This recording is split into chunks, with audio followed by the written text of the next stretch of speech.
Molt bé, en el consell d'avui, en el viniconsell d'avui, parlarem sobre la temperatura de servei. Bàsica i molt important per poder disfrutar dels vins. Per això hem de dividir, o sigui, en funció dels vins que tinguem, tindrem diferents temperatures. Què passa? Si nosaltres refredem massa un vi, el que ens trobarem és que la sensació alcohòlica baixarà, l'acidesa també ens baixarà, però per contra les amargors pujaran.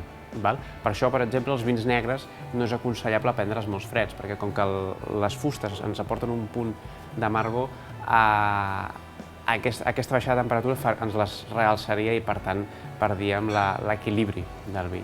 Però, per contra, si pugem molt les temperatures, acabem també, els aromes ens volatilitzen molt més ràpid, la sensació alcohòlica és molt superior i, per tant, trobem uns vins més càlids i més pesats. Per tant, hem de trobar l'equilibri. Molt bé, una miqueta tenim els vins dividits en funció de les seves característiques. Què vull dir amb això? Per exemple, en aquesta secció d'aquí trobaríem el que són vins blancs joves, caves també joves, fins a reserves com a molt, i vins rosats joves. Aquesta tipologia, per la seva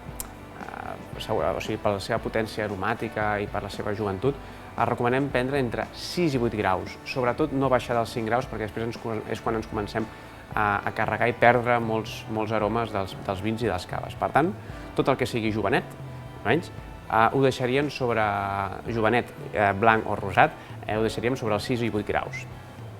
Passem cap aquí. Quan aquí ens trobem caves tipus grans reserves, vins blancs passats per fusta, amb més estructura, més evolucionats, o rosats amb més garra i més potents, per trobar tots els seus aromes, disfrutar-los i gaudir-los, aquí en comptes de servir-los a 6 o 8 graus, aquí ens hauríem d'anar sobre els 9-11 graus de temperatura per trobar tots els seus aromes i disfrutar-los millor. Entre 9 i 12 graus, tot depèn de com ens agradi també, al final això, aquí ens expliquem moltes coses, però al final és com més ens agradi. Saltem cap aquí i ens trobem la línia de vins negres. Si ens trobem un vin negre jove, la temperatura òptima de servei amb la que el podem disfrutar molt, al ser tan afruitats, són sobre els 10-12 graus de temperatura, 13 graus de temperatura, són vins que es poden disfrutar perfectament. Per tant, estem dient que els podem tenir un temps prudencial a la nevera, o sigui, no ens espantem si trobem...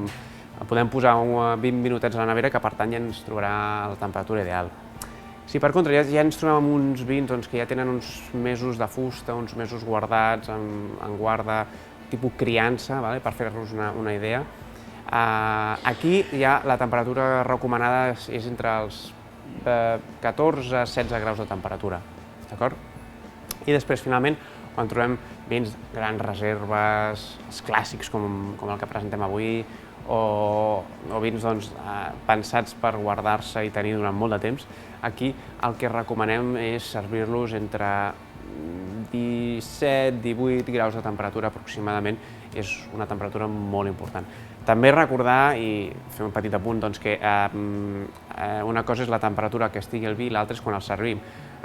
Just a l'instant de servir-lo en copa i agafar temperatura ambient, aquest agafa 1 o 2 graus per sobre ràpidament. Això és tenir-ho present. Però tampoc no us preocupeu, al final heu de disfrutar-los i si a vosaltres us agrada un vinet negre jove glaçat a 6 graus de temperatura, podeu fer absolutament el que vulgueu.